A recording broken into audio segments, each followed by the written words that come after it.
Bismillahirrahmanirrahim. Have a great day, everyone who is watching this video. So, we were discussing chapter 2, and you know that in chapter 2, we were discussing the measurement of different variables. This is chapter 2, and measurement of macroeconomic variables, and we were discussing from Richard T. Froyen. So, one of the part has been left, and we are discussing this part, and we want to discuss this part furthermore. So let's go and move towards this part.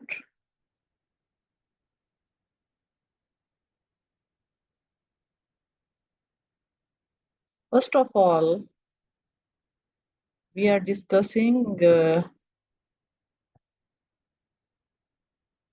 some national income identities. जो national income को हमने पढ़ा कि GDP क्या है, GNP क्या है, personal income क्या है, डिस्पोजेबल पर्सनल इनकम क्या है, और अब जो नेशनल इनकम अकाउंटिंग है उसकी कुछ आइडेंटिटीज हैं, हमको आज हम देखेंगे कि वो आइडेंटिटी क्या कहती है। यहाँ पर सबसे पहले हम देखते हैं कि the interrelationship among GDP, national income and personal income from the basis for some accounting definition और आइडेंटिटीज।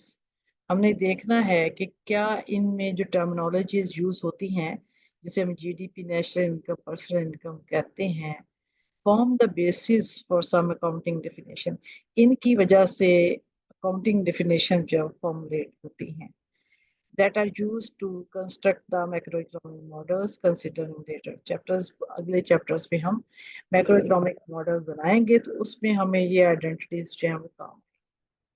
हम देखते हैं identity in deriving these identities we simplify the accounting structure. हमने क्या करना है, अकाउंटिंग जो स्ट्रक्चर है उसको सादा बनाना है by ignoring a number of items discuss previously. बहुत से जो हमारे जो नंबर ऑफ आइटम्स हैं जिनको हमने पहले डिस्कस किया है, उनको हमने इग्नोर करते हुए सिंप्लीफाई मॉडल्स को करना है। यानी कि बहुत सी चीजें जो हम ऑलरेडी डिस्कस कर चुके हैं उनको अगर उसमें से निकाल दिया जाए, माइनस किया जाए, तो हमारे पास आइडेंटिटीज आती हैं। The simplification we impose are as follow. सबसे पहले नंबर पर हमने सिंप्लीफाई करने में करना है वो है the foreign sector. Number 1, foreign sector. हम अगर नेशनल इनकम के आइडेंटिटीज के अंदर से फॉरेन सेक्टर को ओमिट कर दें, यानी उसमें से निकाल दें, तो इसका मतलब ये है कि हमने एक्सपोर्ट को निकाल दिया फ्रॉम द, जो हमने नेट एक्सपोर्ट की टर्मिनोलॉजी इस्तेमाल की थी, उनको हमने जीडीपी में से निकाल दिया। हमने वो टेबल 2.1 का हवाला भी हमने दिया, तो उसमें से अगर हम निकाल दें 2.1 टेबल, जो सबसे पहले हमने टेबल का हवाला दिया। So this means we are dropping this, and the net foreign transfer items from personal outlay in breaking down the disposition of personal income. और फिर क्या करना है, हमने एक तो जीडीपी में से माइनस करना है द नेट फॉरेन ट्रांसफर। जो बाहर से नेट फॉरेन ट्रांसफर आती हैं, यानी कुछ बाहर जा रही हैं, कुछ आ रही हैं, तो इसका मतलब जो आ रही हैं उसमें से जाने वाली को माइनस कर दें तो नेट फॉरेन ट्रांसफर आ जाएंगी। वो एक आइटम होता है पर्सनल इनकम के अंदर, फ्रॉम पर्सनल आउटलेस के अंदर in breaking down the disposition of personal income. तो हम पर्सनल इनकम के अंदर जो है उसको भी ब्रेक डाउन कर सकते हैं। The foreign sector is embodied the foreign sector is reintroduced into our models later. अब ये नहीं है कि हमें फॉरेन सेक्टर को हमेशा ही निकाल दें, हमने चीज़ों को सिंप्लीफाई करने के लिए हमारे पास जो एक जो हमारे पास होती है, अगर हमारे पास कंज्यूमर C+I हो तो हम कहते हैं कि ये हमारे पास टू सेक्टर इकोनॉमी है। अगर गवर्नमेंट भी अंदर ऐड कर दें तो हमारे पास 3 सेक्टर होती है, और अगर हम फॉरेन सेक्टर ऐड कर दें तो हमारे पास 4 सेक्टर इकोनॉमी होती है। तो हमने 4 सेक्टर इकोनॉमी की बजाय अब 3 सेक्टर इकोनॉमी ले लें, यानी उसमें से फॉरेन सेक्टर निकाल दें। बाद में हम इसे ऐड भी कर सकते हैं। So, in excluding the foreign sector, we also exclude foreign earnings of US residents. कि अगर हम US residents की बात करें कि हमारी नेशनल जो हमारे किसी इकोनॉमी को नेशनल इकोनॉमी कहें, तो हम क्या करेंगे कि we exclude foreign earnings of US residents। कि US के जो रेजिडेंट हैं उन वो बाहर जाकर जो कमा रहे हैं वो हमने उसमें से निकाल देना, जो फर्म्स उनकी कमा रही हैं, as well as US earnings of foreign resident and foreign owned firms. और फॉरेन ओन्ड फर्म्स जो यूएस के अंदर मौजूद हैं, जो फॉरेनर आके यहाँ पर काम कर रहे हैं, उनकी अर्निंग्स को भी निकाल देना है। सो जीएनपी एंड जीडीपी दस इक्वल। इसका मतलब ये हुआ कि अगर 4 सेक्टर इकोनॉमी की बजाय अगर हम 3 सेक्टर इकोनॉमी ले लें तो जीडीपी और जीएनपी बराबर आ जाते हैं। So the only difference that distinguish GNP and GDP is the foreign sector.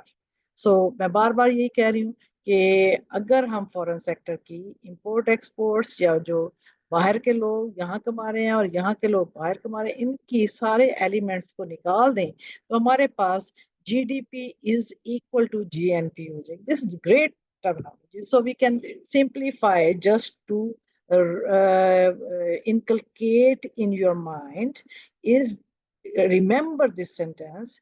If we subtract the foreign sector, then the GNP and GDP become equal. So in the 3 sector economy, where C plus I plus G यानी consumption, investment और government sector हो, तो फिर हमारे पास GDP हम लिख सकते हैं GNP is equal to GDP is equal to C plus I plus G. The term GNP and GDP are used interchangeably except where we reintroduce the foreign sector. तो इसका मतलब ये है जब तक हम फॉरेन सेक्टर को दोबारा मॉडल में शामिल नहीं करेंगे तब तक जीएनपी को जीडीपी के इंटरचेंजेबली यानी एक दूसरे की जगह पर हम इस्तेमाल कर सकते हैं। Number 2 is indirect taxes, what we are going to see. And the other discrepancies between GNP and national income are ignored. कि हमने जो इनडायरेक्ट टैक्सेस हैं एंड द अदर डिस्क्रिपेंसीज, वो दूसरे तमाम जो चीज़ें जो डिस्क्रिपेंसीज आते हैं, जो फर्क करती हैं, जो एक दूसरे में फर्क लेके आती हैं, उन चीज़ों को बिटवीन जीएनपी और नेशनल इनकम के अंदर जो हमारा इनडायरेक्ट टैक्सेस और अदर डिस्क्रिपेंसीज जो हैं, वो अदर जो चीज़ें हम कहते हैं कि वो फर्क आ जाता है, उस फर्क को हम डाल देते हैं ना उसमें। तो अगर कहता है कि हम जीएनपी और नेशनल इनकम की बात करें तो इनके अंदर से अगर इनडायरेक्ट टैक्सेस और हम जो अदर डिस्क्रिपेंसीज निकाल लें तो we see that we assume that national income and national product और आउटपुट आर द सेम। तो हम कहेंगे कि नेशनल इनकम और नेशनल प्रोडक्ट यानी एनपी और आउटपुट आर द सेम। तो ये एक और आइडेंटिटी आती है कि हमारे पास जीएनपी और नेशनल इनकम में फर्क उस वक्त खत्म हो जाएगा जब हम इनडायरेक्ट टैक्सेस और अदर डिस्क्रिपेंसीज को माइनस कर देंगे। We can say that the term national income and output are used interchangeably through out this book. तो अगर हम टैक्सेस को इग्नोर कर दें और अदर डिस्क्रिपेंसी, तो नेशनल इनकम को और आउटपुट को हम इंटरचेंजेबली यानी एक दूसरे की जगह इस्तेमाल कर सकते हैं। सो जब भी आप कहें कि ये आउटपुट है या नेशनल इनकम है, कभी आउटपुट कह दें कभी नेशनल इनकम कह दें, क्योंकि आपने इनडायरेक्ट टैक्सेस को अंदर से निकाल दिया है, जिसकी वजह से ये दोनों टर्मिनोलॉजी इंटरचेंजेबल हो जाएगी। Number 3 is the depreciation. So remember that we are discussing the national income accounting identities. थोड़े थोड़े चेंज से हमारी चीजें जो है एक जैसी हो सकती हैं। अब depreciation is ignored except where explicitly noted या कहीं हमें एक्सप्लिसिटली जरूरत पड़े तो इस्तेमाल करते हैं। अगर हम डेप्रिसिएशन की अमाउंट को टूट फूट शिकस्तों रे सरमाए की को निकाल दें, therefore gross and national product are identical. तो एक बात याद रखें कि ग्रॉस जीएनपी और एनएनपी यानी ग्रॉस नेशनल प्रोडक्ट और ग्रो हमारे पास जो है वो नेट नेशनल प्रोडक्ट में फर्क जो चीज करती है वो आपकी डेप्रिसिएशन की रकम है। जब हम डेप्रिसिएशन की रकम को अंदर से ग्रॉस में से निकाल देंगे तो एनएनपी और हमारे ग्रॉस जो है वो दोनों इक्वल आ जाते हैं। Therefore gross and national product are identical if we ignore the depreciation, यानी डेप्रिसिएशन के एलिमेंट को हम इक्वेशन में ना डालें। Then, for several simplifications are made in the relationship between national income and personal disposable income. तो बहुत सी simplification आ जाती हैं जो कि रिलेशनशिप क्रिएट करती हैं national income and personal disposable income के। We assume that all corporate profits are paid out as dividends. हमने पहले कहा था कि वो बहुत से कॉर्पोरेट प्रॉफिट जो है वो पेड ऑफ नहीं हो सकते, पेड आउट नहीं हो सकते। अगर हम ये कहें कि ये पेड कर दी जाते हैं, there are no retained earnings और कॉर्पोरेट टैक्स पेमेंट्स। अब कोई भी रिटेन यानी कि बाकी अर्निंग का कुछ हिस्सा कोई बचा नहीं पड़ा, सारी आपने डिविडेंड्स के तौर पर अपने जो वर्कर्स हैं उनमें तकसीम कर दिए हैं। और कॉर्पोरेट टैक्स पेमेंट्स, कोई कॉर्पोरेट टैक्स पेमेंट बाकी नहीं है। We assume all taxes including social security contributions are assessed directly on household। हम ये फर्ज कर लेते हैं कि तमाम टैक्सेस जो है वो बशमूल सोशल सिक्योरिटी की कंट्रीब्यूशन है और assessed directly on house hold. वो डायरेक्टली हम हाउस होल्ड के लिहाज से ही मैयर करेंगे, हम उसको नेशनल इनकम के लिहाज से उनमें चीज़ों को शामिल नहीं करेंगे। So consequently we can specify personal disposable income as national income. अगर हमने जो जो ऊपर हमने एज्यूम कर लिया कि सारे डिविडेंड्स पेड आउट हो गए हैं और कोई रिटेन अर्निंग नहीं है, कॉर्पोरेट टैक्स वाजिबल जिम्मा नहीं है, तो वाजिबल अदा नहीं है या जिम्मे नहीं है, तो फिर इसका मतलब ये होगा कि we can specify personal disposable income as national income. तो नेशनल इनकम और पर्सनल डिस्पोजेबल इनकम दोनों बराबर हो जाएंगे या आउटपुट या माइनस टैक्स पेमेंट्स। क्या करेंगे हम उसमें से कि माइनस उसमें से टैक्स पेमेंट कर देंगे TX and plus government transfer कर देंगे। लोगों की जो टैक्स है वो पे हो जाएंगे। ज़ाहिर जो पर्सनल इनकम है उसके अंदर से हम इनकम टैक्स भी पे करते हैं और दूसरे टैक्सेस भी पे कर सकते हैं जिसे हम टीएक्स का है, और उसके अंदर क्योंकि लोगों को ट्रांसफर पेमेंट्स मिलती हैं उसको ऐड कर देंगे।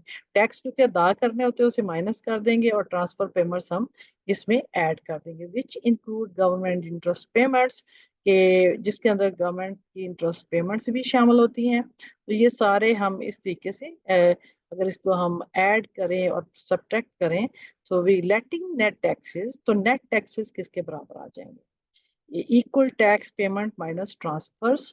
तो T is the net, net का मतलब है जो हमने लमसम देने हैं। Net taxes are equal to the tax payments, tax payment जो लोगों ने करनी है माइनस उसमें से ट्रांसफर पेमेंट्स के टैक्स वो है जो वो अदा कर रहे हैं, और ट्रांसफर पेमेंट्स जो टीआर हैं ये वो उन्हें मिल रहा है। तो टैक्स में से ट्रांसफर पेमेंट की अमाउंट निकाल दें तो नेट टैक्सेस बनता है। यानी कि आप देखें ना, आप कुछ ले भी रहे हैं कुछ दे भी रहे हैं।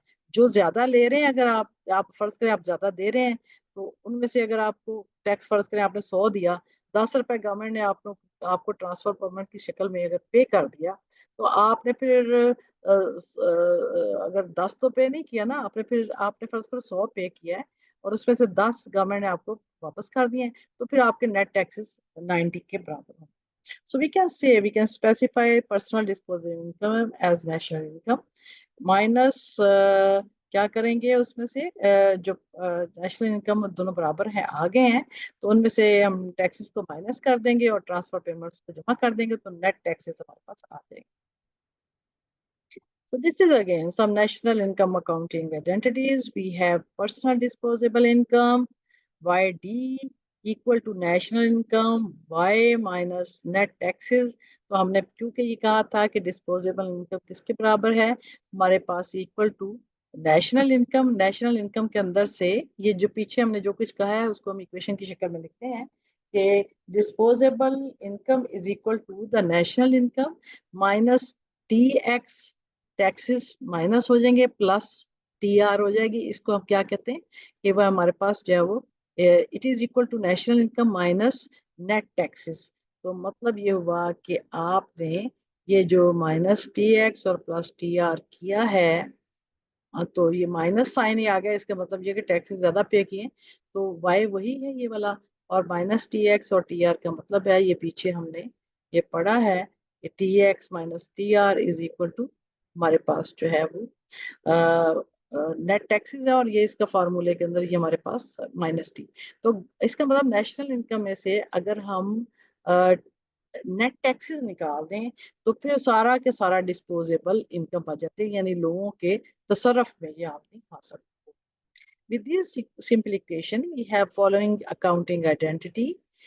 GDPY is defined as, जब हमारे पास ये identity आ जाएगी तो हमारे पास with this simplification we have following accounting identity, हमारे पास एक जो 2.2 पे लिखा है y is equal to, ये सारी इक्वेशन नहीं है, ये 3 लाइंस को हम आइडेंटिटी कहते हैं, दैट आर एग्जैक्टली इक्वल। अगर राइट हैंड साइड को जमा करें तो लेफ्ट हैंड साइड बराबर आता है। तो y is identically equal to c plus I R plus g। तो हमारे पास जो है वो y का मतलब ये हुआ कि कंजम्पशन, किसी भी मुल्क के अंदर जो कंजम्पशन होती है सी होती है, प्लस रियलाइज्ड इन्वेस्टमेंट।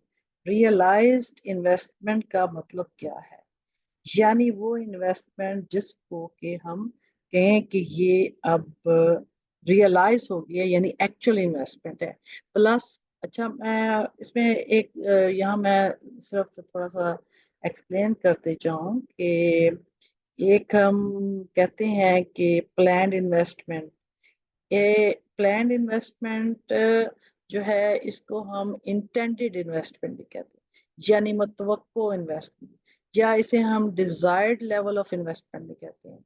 यानी हमें एक चीज जो है हमारी, मैं टर्मिनोलॉजी रियलाइज के मुकाबले में यूज कर रही हूँ कि रियलाइज्ड के मुकाबले में एक प्लान्ड इन्वेस्टमेंट होती है जिसको आप प्लानिंग करते हैं, इनको हम मुतवक्को या इंटेंडेड इन्वेस्टमेंट भी कहते हैं, और उसको हम डिजायर्ड इन्वेस्टमेंट भी कहते हैं। लेकिन जो हमारे पास जो एक्चुअल आती है वो actual investment is equal to the planned plus unplanned investment. तो एक्चुअल इन्वेस्टमेंट जो प्लान भी होती है और अनप्लान्ड इन्वेस्टमेंट भी होती है। इसी तरह प्लान्ड इन्वेस्टमेंट जो है इसको हम ex ante investment, E X dot A N T, E X N T, यानी मुतवक्को इन्वेस्टमेंट एंड जो रियलाइज्ड इन्वेस्टमेंट होती है जो हमने यहाँ लिखी है और जिसे हम एक्चुअल इन्वेस्टमेंट कहते हैं, इसको हम एक्स पोस्ट इन्वेस्टमेंट कहते हैं। और इसका मतलब रियलाइज जो है वो हमारी एक्चुअल इन्वेस्टमेंट की बात करते हैं हम। यहाँ पर हमारे पास प्लान इन्वेस्टमेंट भी होती है, रियलाइज्ड भी होती है।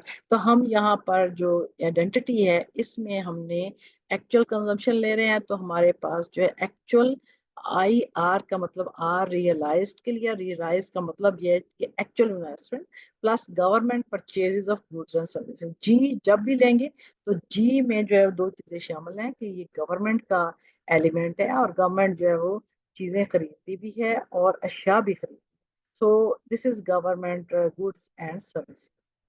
These subscripts are on the included in because we want to distinguish between realized investment total that appears in the national income accounts and the desired level of investment spending. तो हमारे पास जो actual investment है वो realized और हमारी desired investment जो है वो realized हमारी actual investment होती है। तो हमें and the desired level of investment spending, तो हमें ये देखें distinguish between realized investment total that appears in the national income accounts and the desired level of income spending. तो हमें यहाँ पर थोड़ा सा डिस्टिंग्विश करना पड़ेगा कि ये एक्चुअल इन्वेस्टमेंट जो है वो रियलाइज्ड है और एक हमारी डिजायर्ड लेवल है जो planning. From the income side of the national income counts, again using simplifications 1 to 4 and ignoring interest paid to business, in table 2.3 we have the identities. हमने कहा है कि income side of the national income accounts जो हमने y लिखा है, again using simplification of 1 to 4 and ignoring interest paid to जो हमारी सिंप्लीफिकेशन है हमारी 1 to 4 जो पीछे हमने सिंप्लीफिकेशन की है, ये जो सारी सिंप्लीफिकेशन है दोनों सेक्टर का भी, इनडायरेक्ट टैक्सेस का, डेप्रिसिएशन का, ये सारी हमने 1 to 4 जो सिंप्लीफिकेशन की है। Ignoring interest paid to business, तो हमने कहा था वहां पे बिजनेस के जो इंटरेस्ट पेड है वो भी हमने इग्नोर कर दिया, वी हैव दैट एंट्री।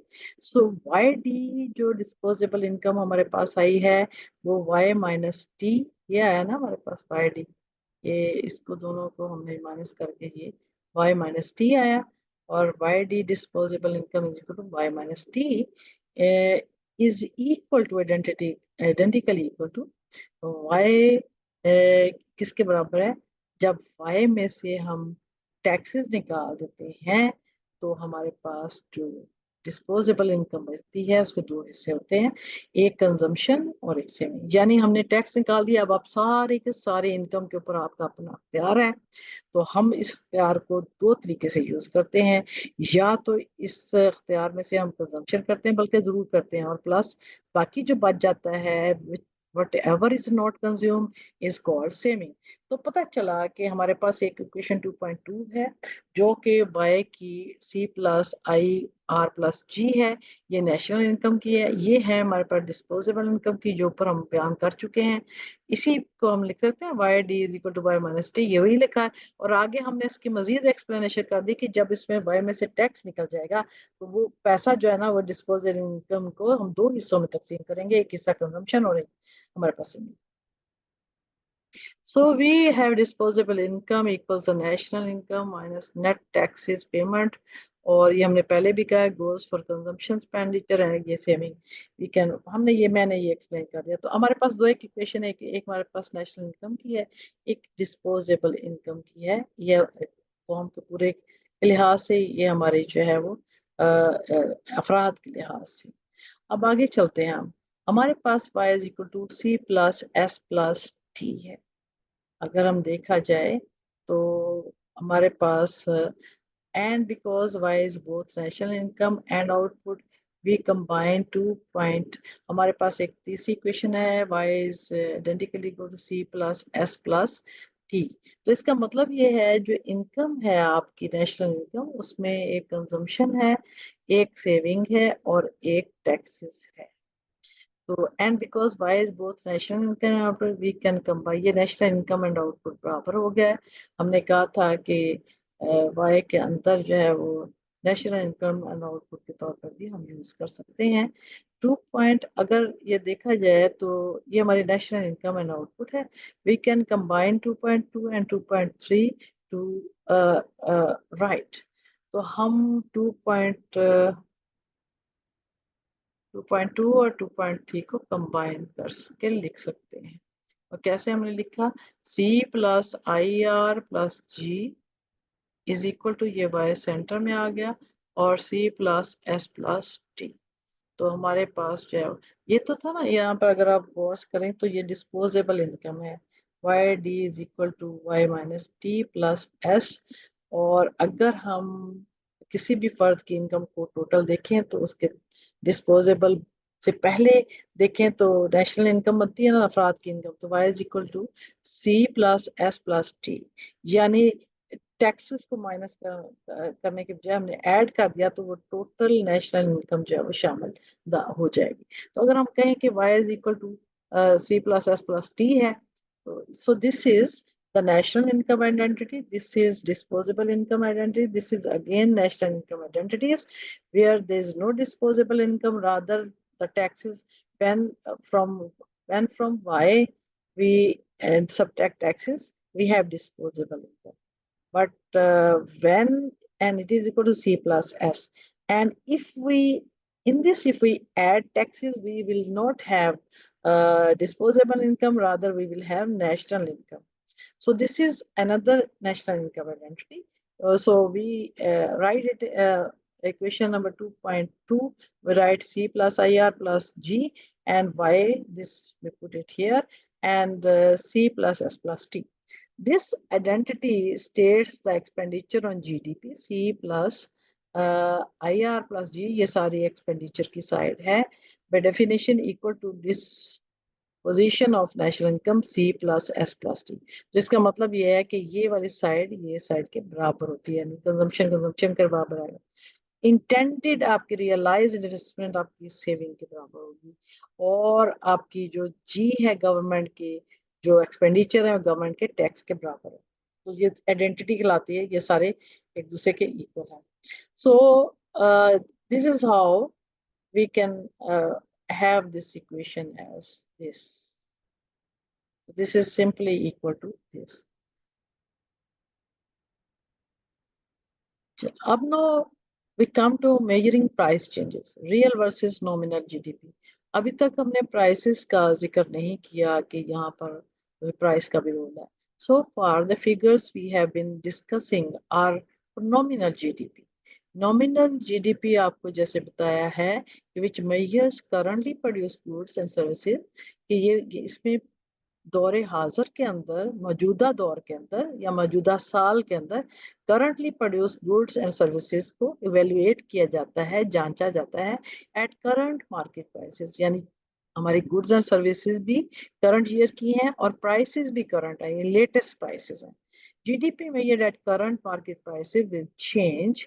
अब अगर आप देखें, इसको हम कहते हैं कि ये हमारी नॉमिनल जीडीपी है, क्योंकि चीजें जो है वो अगर आपकी प्रोड्यूस आज हुई है तो उसकी लेटेस्ट प्राइसेस के ऊपर जाहिर है इन्फ्लेशन रेट अगर हायर है तो आपकी जीडीपी जो नॉमिनल है वो आपको मिसगाइड कर सकती है। सो उसने कहा कि GDP measured eight market prices will change.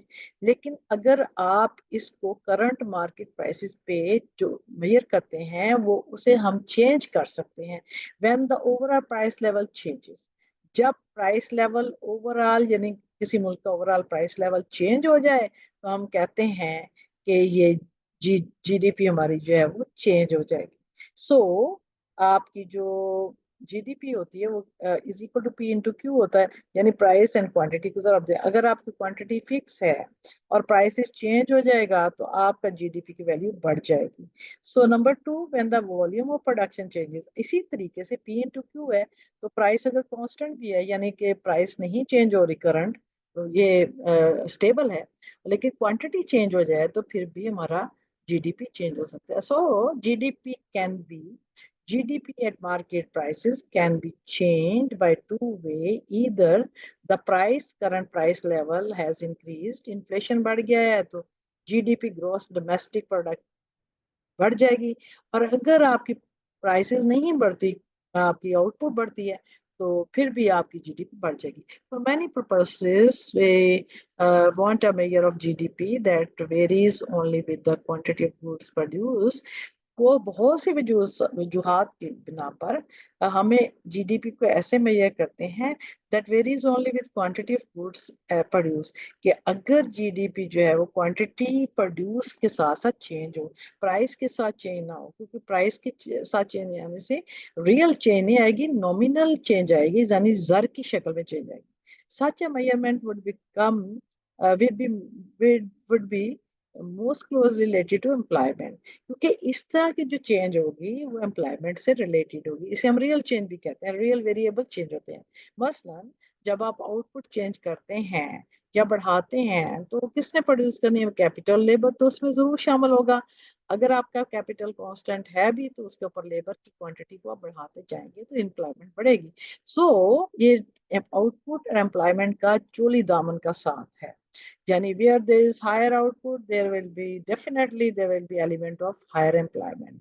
So we can say that for many reasons we prefer the GDP measured in such a way where the prices are not changing, rather the output is increasing. So this will show the real picture of the economy because the real variable output and real variable employment will change. The GDP measure that changes only when quantities, not prices, changes termed as real GDP. लो अब हम इस नतीजे पर पहुंचे हैं कि अगर हमारी प्राइस और P and P into Q में से अगर प्राइसेस चेंज ना हो बल्कि प्राइसेस ना बढ़े बल्कि आपकी आउटपुट बढ़े तो ऐसी जीडीपी को हम क्या कहेंगे real GDP so real GDP एक ऐसी जीडीपी है जिसमें आपकी number of goods and services बढ़े ना कि प्राइस चेंज हो The traditional way of constructing real GDP is to measure output in terms of constant prices from a base year. अब सवाल ये पैदा होता है कि हमने ये रियल जीडीपी को मेजर कैसे करना है रियल जीडीपी को मेजर करने का एक ट्रेडिशनल तरीका ये है कि इस to measure output in terms of constant prices क्या हमने आउटपुट तो लेनी है आपने करंट ईयर की लेकिन आपके प्राइसेस के साथ कंपैरिजन करना है तो पिछले साल की कोई भी बेस ईयर की प्राइस लेने फर्ज करें हम 2023 के अंदर आउटपुट को मेजर करना चाहते हैं कि कितना हमारा रियल नेशनल इनकम में इजाफा हुआ तो हम अगर हम उसकी 2023 की कीमतें ले लेंगे तो हमें वो ऐसे इन्फ्लेट करेगी कि जीडीपी बढ़ेगी हम अगर कहें कि अगर हम कीमतें रखें 2018 वाली तो 2018 या 2017 वाली 17 वाली रखें तो वो कीमतें थोड़ी होंगी उस कीमतों पर ये क्वांटिटी जो पड़ी है वो आपको ज्यादा बेहतर पिक्चर देगी सो कांस्टेंट प्राइसेस मीन कि आप कोई बेस ईयर मुकर्रर कर रहे थे और अलग बात है कि बेस ईयर को कैसा होना चाहिए नॉर्मल ईयर होना चाहिए अगर हम जिसके अंदर ना कोई ऐसी ट्रेड की कोई ऐसी लहर ना आई हो तो ऐसे टाइम पे हम कहें कि अगर पीस टाइम की कोई प्राइस अगर लें और वो देखें कि उस प्राइसेस को अगर आज की क्वांटिटी से अगर दें तो हमारी कितनी नेशनल इनकम बढ़ती है तो this will be showing the real picture of the economy. That is why it is called the real GDP. So real GDP is measured at some constant prices of the base year, not on the current prices. Using 2005, for example, we can compute the value of GDP in 1960, 80, and 2001 in terms of the price level or value of the dollar in 2005. So changes in GDP in 2005 value dollars then provide a measure of quantity changes between these years. So measuring real GDP in terms of prices from base year, however, has several shortcomings which we will discuss. कि अगर हम base year किसी को बना रहे हैं तो उसके अंदर भी अपनी कुछ खामियां हैं वो हम बाद में डिस्कस करेंगे. Consequently, in 1995, the U.S. Bureau of Labor Statistics began to construct an alternative real GDP measures.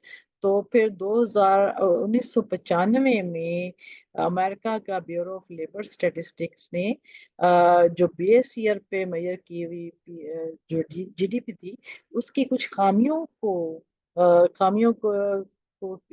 मद्देनजर रखकर एक बेहतर ऑल्टरनेटिव रियल जीडीपी का मेजर दिया था कि अगर हम बेस ईयर पे रियल जीडीपी ना लें तो फिर हम क्या लें तो उन्होंने इसका ऑल्टरनेटिव यानी मुतबादल पेश किया कि बजाय बेस ईयर के रेफरेंस से जीडीपी मेजर करें हमें एक और तरीका भी अख्तियार कर सकते हैं this this method is called the chain weighted real GDP this is very good chain weighted real GDP chain weighted it mean कि चेन आएगा यहाँ पर आपका बेस ईयर बदलता रहेगा we explain the two procedures in turn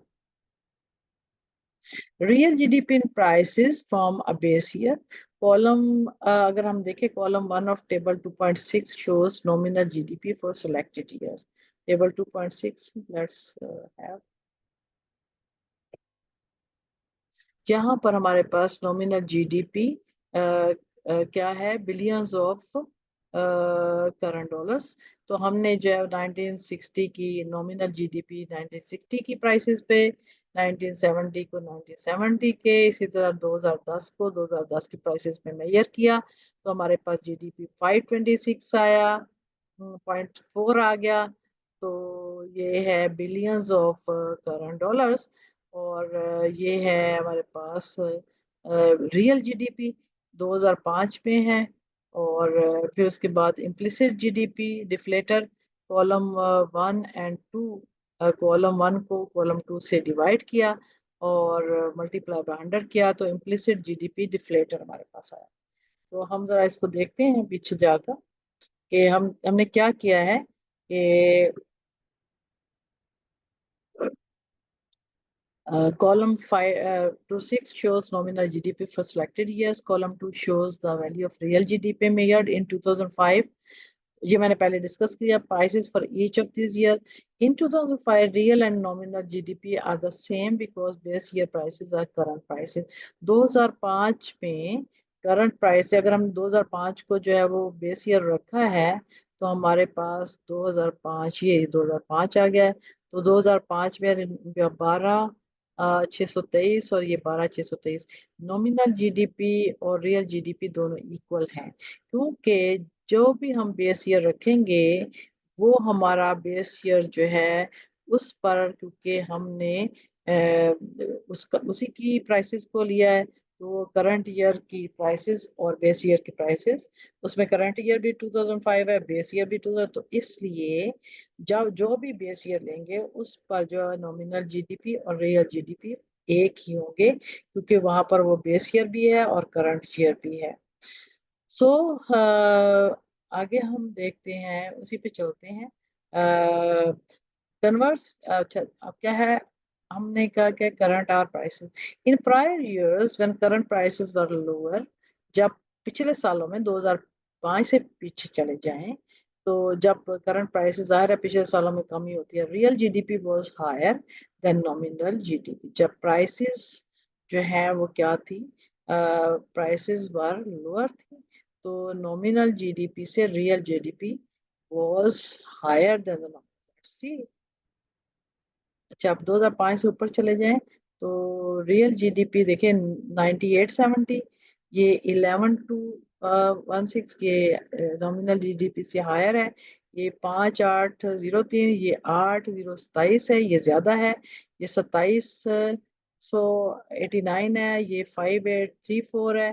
तो हमने ये देखा है कि जहां पर जो 2005 से पिछले साल थे, यानी प्रीवियस ईयर थे, माजी था, उनमें जो रियल जीडीपी हायर थी नॉमिनल जीडीपी से. Conversely in the year after 2005 when prices were higher, nominal GDP exceeds the real GDP. देख लेते हैं हम इसको देखते हैं 2005 में के बाद. उससे पहले जो है वो रियल जीडीपी हायर थी और नॉमिनल लो थी. 2005 के बाद आप देखें 2009 में 13,939, ये 12,703, ये 14,52,6, ये 13, तो पता चला कि बेस ईयर के अंदर जो है वो आपकी नॉमिनल और रियल जीडीपी एक होगी. और जो आपका यहाँ पर जो टेबल दिखाया गया है, यहाँ पर 2005 से पीछे चले जाएं जहाँ प्राइसेस लोअर थी, वहां पर आपकी रियल जीडीपी नॉमिनल जीडीपी से ज्यादा है. और अगर 2005 से आगे चले जाएंगे तो वहां पर क्योंकि प्राइसेस लेवल बढ़ गया है, तो वहाँ नॉमिनल जीडीपी रियल जीडीपी से ज्यादा होगी. Quite differently from the, so we can say that table 2.6 shows that uh, it quite shows that GDP, real GDP often behaves quite differently from nominal GDP. So real GDP, nominal GDP से फर्क है. Nominal GDP changes whenever the quantity of goods produced changes. Nominal GDP दो तरीके से change होगी, या तो goods की जो क्वांटिटी है वो चेंज होगी, और when the market price of those goods changes. जब उसकी, मैंने कहा था ना, P into Q is equal to over GDP है, तो हमारे पास तो जीडीपी दो तरीके से चेंज होगी. नॉमिनल जीडीपी या तो प्राइसेस के बढ़ने से या कम होने से, या आपकी आउटपुट के बढ़ने से या कम होने से. Real GDP changes only when the production changes. So real GDP सिर्फ उस वक्त चेंज होगी जब आपकी प्रोडक्शन चेंज.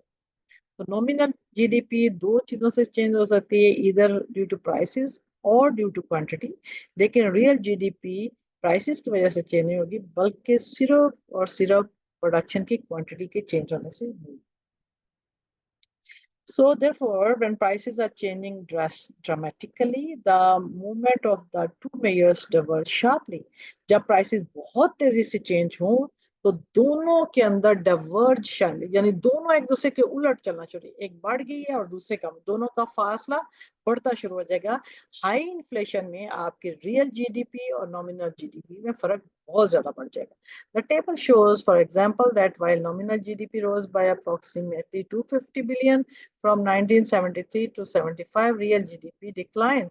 तो हम आगे देख सकते हैं कि 1973 में जब 1973 से 75 तक जब जीडीपी, जो आपकी नॉमिनल हमारे अप्रोक्सीमेटली 250 बिलियन जीडीपी बढ़ रही है, और रियल जीडीपी जो है वो कम हो रही है 1973 और 75 तक आपकी जो जीडीपी है वो, यहाँ पर आप सही देख सकते हैं कि आपका 1392 उसकी डिक्लाइन को शो किया गया है। आगे ठीक है।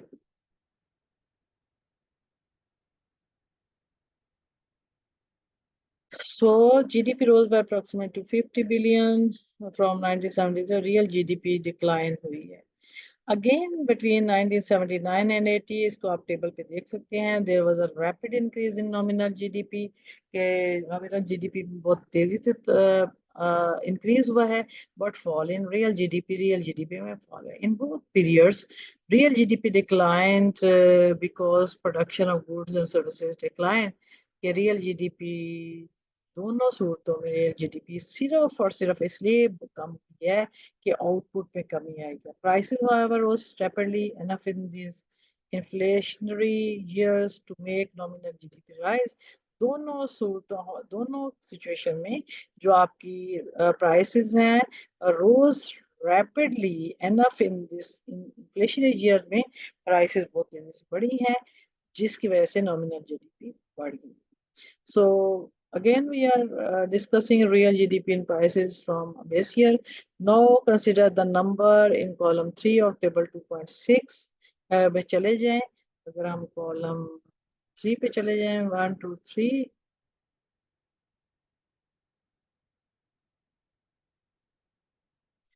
अच्छा, तो nominal GDP divided by real GDP, हमारे पास ये जो 1 2 3, वैसे तो ये कॉलम चौथा बनता है, लेकिन इसके लिहाज से, क्वांटिटी के लिहाज से ये कॉलम एक दिया गया है। जो कॉलम शो क्या करता है, this column shows the nominal GDP को हमने डिवाइड किया रियल जीडीपी से, where the ratio is multiply by 100। ना सिर्फ इन दोनों को, यानी ऊपर हमने लिखी है नॉमिनल जीडीपी और उसको डिवाइड किया रियल जीडीपी से, तो उसे मल्टीप्लाई किया 100 से। Following the procedure in the national income accounts, the ratio of nominal GDP to real GDP is a measure of the value of current production in current prices. ये ratio of the nominal GDP to real GDP क्या करता है, ये measure है of the value of current production, value of current production in the current prices, यानी value of current production in the current prices in 2010 relative to the value of the same goods and services prices for the base year 2005. So we can say that nominal GDP and real GDP measures the value of the current production in current prices, current production को, यानी क्योंकि जो nominal GDP current prices और current production होगी, and relative का मतलब है divide हो रहा है to the value of the same goods and services. Goods and services वही होंगी जो नॉमिनल जीडीपी है in prices for the base year, लेकिन उसके साथ प्राइसेस कौन सी होगी, बेस ईयर। तो ऊपर हम लिखेंगे यानी prices of the current year and price quantity of the current year, अगर हम उसको P1 Q1 कह लें, और relative to the value of the same good, goods वही हैं, क्वांटिटी Q वही है, लेकिन प्राइसेस P नॉट अगर हम कह दें बेस ईयर की प्राइसेस। तो इसका मतलब है कि नॉमिनल जीडीपी करंट प्राइसेस के साथ और रियल जीडीपी जो है वो बेस ईयर प्राइस के साथ है, because the same goods and service appear at the top and bottom, the ratio of the nominal GDP to real GDP is just the ratio of the current prices level of the goods and services relative to the price level in the base year। तो आप क्योंकि because the same goods and services appear on the top and bottom, अगर आप numerator में और denominator में आपके पास ये क्या है, ये नॉमिनल जीडीपी डिवाइड बाय आपके रियल जीडीपी, तो दोनों में जो कहना चाहता है कि दोनों में क्वांटिटी तो आपकी करंट ईयर की ही होगी, लेकिन प्राइसेस दोनों में फर्क होगी. So just ratio of the current price. So it is measure of the aggregate price level, which in previous chapter we called as price index. This index of prices of goods and services in GDP is called the implicit GDP deflator. So we can say ये जो हमने ये column बनाया है, ये implicit GDP deflator कहते हैं. यानी कि ये हमारी the ratio of the nominal GDP to the real GDP, that is column 1 divided by column 2 multiplied by 100 shows the implicit GDP deflator. So this is new thing we have calculated, and I think this is very important terminology. हम इसको inflation के तौर पर भी implicit GDP differentiator को हम inflation के तौर पर भी यूज कर सकते हैं. अच्छा, अब समझ लें कि हमारे पास इन्फ्लेशन के इसे हम इम्प्लिसिट प्राइस डिफ्लेटर भी कहते हैं. असल में इसकी डेफिनेशन अगर पढ़ें तो it is a measure of the money price of all new domestically produced final goods and services in the economy in a year relative to the real value of them. So GDP deflator is the GDP deflator को हम price deflator भी कहते हैं. So this is called the implicit GDP deflator.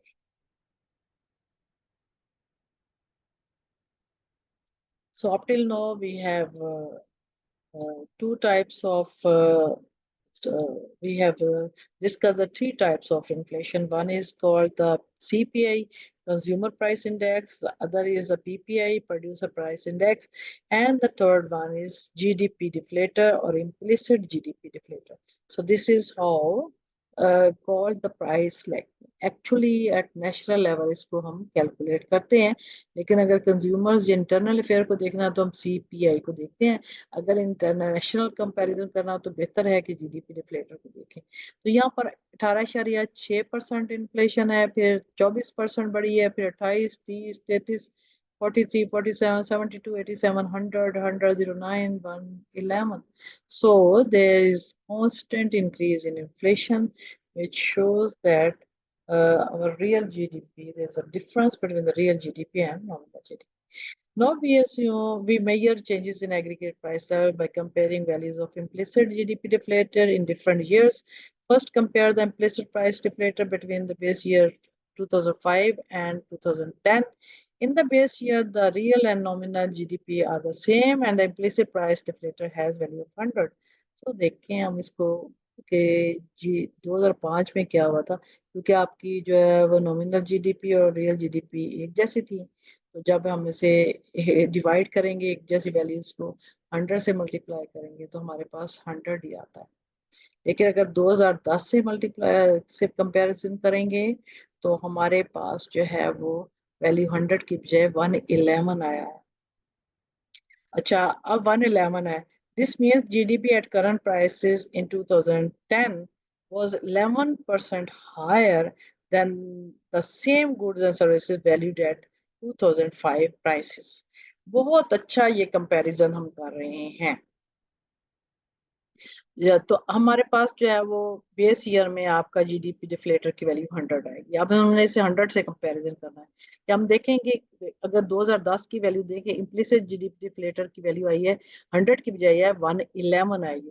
This means that GDP at current prices in 2010, GDP अगर current prices पे देखते हैं जो 2010 की प्राइसेस है जिसे हम नॉमिनल जीडीपी कहते हैं, was 11% higher than the same goods and services valued at 2000 prices.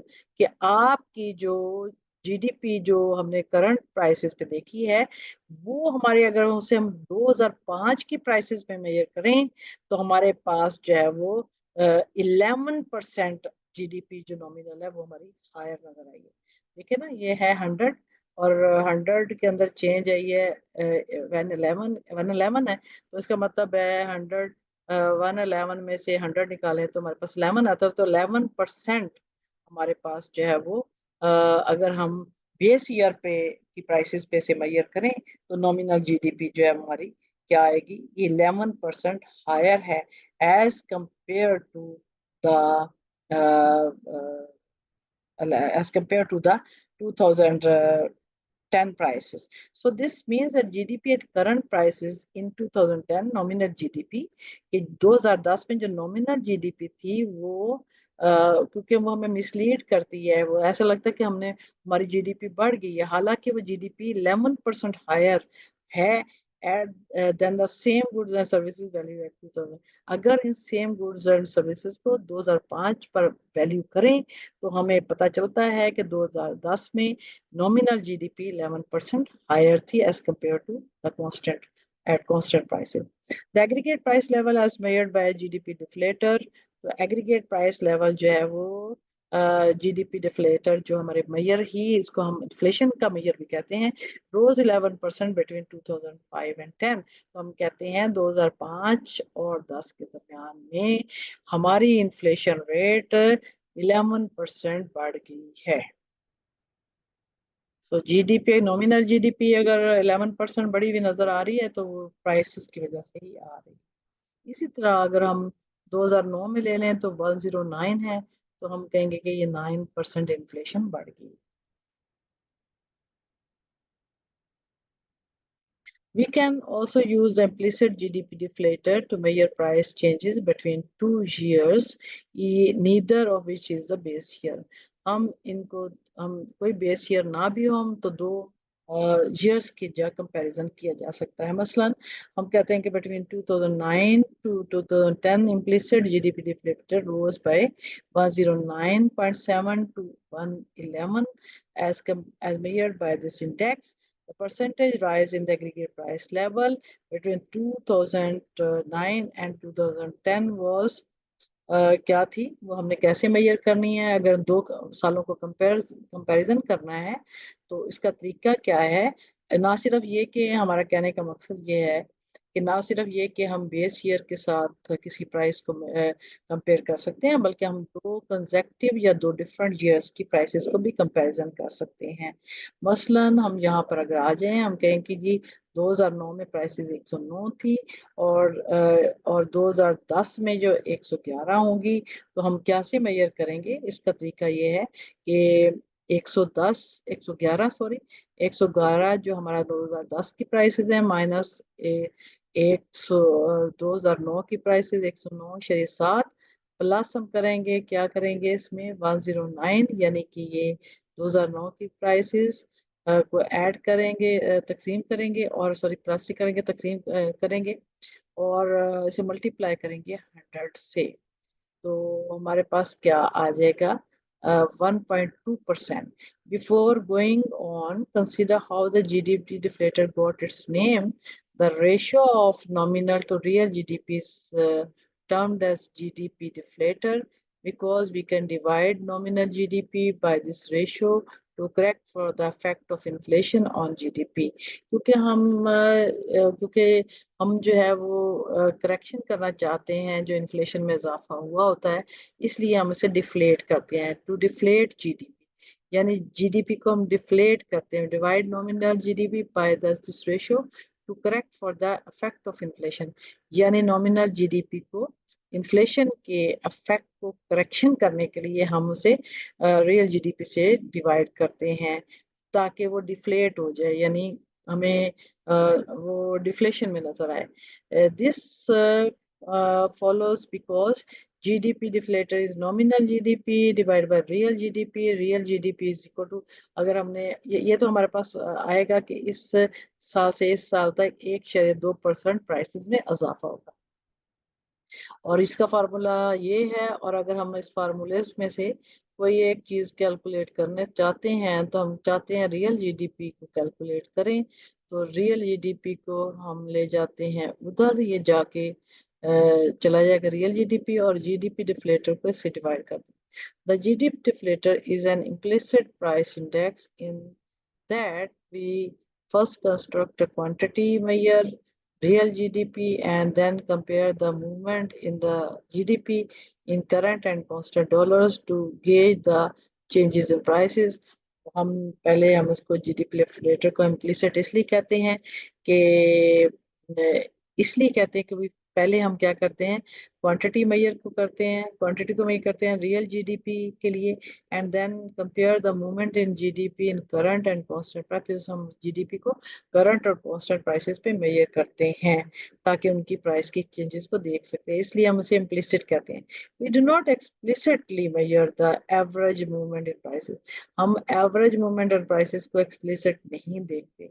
So two examples of explicit price index are considered in the next section। Explicit prices को हम आगे देखेंगे। तो पता चला कि हमारे पास ये जो जीडीपी डिफ्लेटर है ये इन्फ्लेशन को शो करता है। अगर हमने कंपैरिजन करना है तो इसके लिए फार्मूला जो है 2 सालों के लिए फार्मूला यही लिखेंगे। अगर इसे हम जनरलाइज करें तो हम कहेंगे कि न्यू करंट यानी न्यू प्राइस और इसमें ओल्ड प्राइस और इसे divide by the old price and multiply by 100, तो ये परसेंटेज चेंज हमारे पास इन्फ्लेशन में आ जाएगा।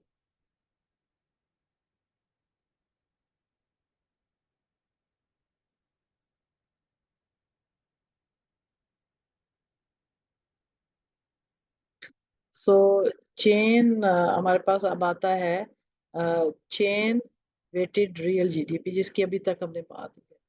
Two problems arise when real GDP is measured using prices in base year। हमने कहा था ना कि हम बेस ईयर की प्राइसेस को, इसके कुछ प्रॉब्लम है बाद में देखेंगे। तो अब वही प्रॉब्लम हम यहाँ पे डिस्कस कर रहे हैं कि अगर हम बेस ईयर की प्राइस लेंगे, जैसे 2005 की प्राइस ली थी, तो उसके कुछ मसाइल हैं। One problem is that every time the base year changes. हर वक्त, क्योंकि जब भी हम बेस ईयर किसी को भी रख सकते हैं ना, हमारा ऑप्शन है। तो अगर हम बेस ईयर 2005 की जगह 4 को चेंज कर लेंगे, the weights given to different sectors are change. तो फिर जो डिफरेंट सेक्टर्स को जो वेट दिए थे वो चेंज हो जाएंगे एंड हिस्ट्री इज री रिटर्न, और हमें तारीख दोबारा लिखनी पड़ेगी। यानी वेट्स चेंज होने से हमारे डिफरेंट जो सेक्टर्स हैं उनके वेट भी चेंज हो जाएंगे। ठीक है। इसकी खामी ये है कि बेस ईयर के चेंज होने से वेट्स जो डिफरेंट सेक्टर्स को हम देते हैं तो वो भी चेंज हो जाएंगे, क्योंकि इम्पोर्टेंस होती है ना, हर बेस ईयर में कोई एक सेक्टर इम्पोर्टेंट होता है, तो वो जब वेट्स चेंज होंगे तो फिर उसकी हिस्ट्री भी चेंज हो जाएगी। When, for example, the base year was changed from 2000 to 2005, जब हम बेस ईयर 2000 की बजाय अगर 2005 रखेंगे, the recession of the 1970s took a slightly different pattern। तो हम देखेंगे कि द रिसेशन ऑफ 1972 को ना स्लाइटली डिफरेंट पैटर्न। तो ये 1970 का जो रिसेशन है उसके पैटर्न 2005 से 2005 तक हमें डिफरेंट, 2000 से 2005 तक हमें डिफरेंट नजर आएंगे। So second more serious problem involve changes in relative prices and consequent substitution among the product categories contained in GDP। अब क्या होगा, सेकंड मोर सीरियस प्रॉब्लम क्या करता है, चेंजेस इन रिलेटिव प्राइसेस। तो आपकी रिलेटिव प्राइसेस भी तो चेंज होती है ना, एब्सोल्यूट चेंज आती है तो रिलेटिव भी तो आती है ना, कि एक के मुकाबले में दूसरी चीज में कितनी प्राइसेस में चेंजेस आई हैं, तो उसकी वजह से कॉन्सिक्वेंट सब्सटीट्यूशन। तो जब रिलेटिव प्राइस चेंज होती है तो हम क्या करते हैं, सब्सटीट्यूशन करते हैं among the product categories contain in GDP. तो जीडीपी की जो अंदर जो चीजें ऐड करेंगे उनकी जो हमारी सब्सटीट्यूशन है वो चेंज हो जाएगी। So, for example, in years 2005, the relative price of personal computer has been falling। 2005 में पर्सनल कंप्यूटर की कीमतें बढ़ गई, सॉरी कम हो गई थी। Consumers have shifted expenditure towards computer purchases। तो लोगों ने अपने एक्सपेंडिचर को कंप्यूटर खरीदने पर लगा दिया। तो यही बात मैं कहने की कोशिश करती हूँ कि आपका एक जो बेस ईयर चेंज होने से लोगों की जो सब्सटीट्यूशन है चीज़ों की चेंज हो जाएगी। लोग जिस साल में कोई चीज़ सस्ती होती है तो उसकी जगह दूसरी चीज़ें ले लेती हैं। इस तरीके से कीमतों जो रिलेटिव प्राइसेस हैं वो डिफरेंट होना शुरू हो जाएंगी। जब रिलेटिव प्राइसेस डिफरेंट होंगी तो जाहिर है कि वो डिफरेंट पिक्चर ही देंगी।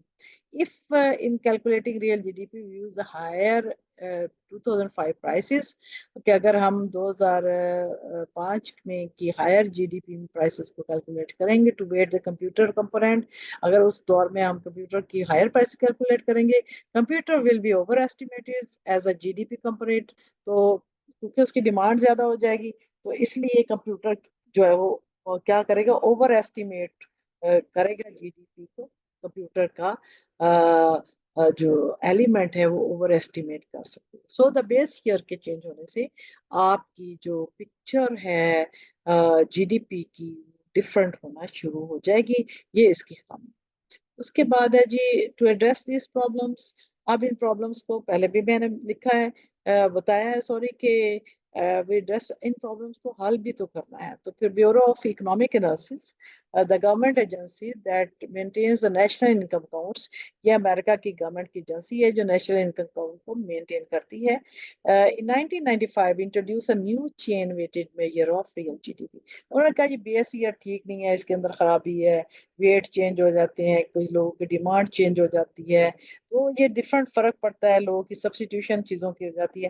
तो बेहतर है कि कोई अच्छा मेजर हो। वो मेजर क्या था, 1995 में अमेरिका ने ये जो उनका जो ब्यूरो है ऑफ इकोनॉमिक एनालिसिस BEA, इन्होंने इंट्रोड्यूस किया नया मेजर, जिसका जिक्र मैं पहले भी कर चुकी हूँ, कि chain weighted measure of real GDP. Instead of using prices in a base year as weights, the chain weighted measure uses the average of prices in a given year and prices in the previous year.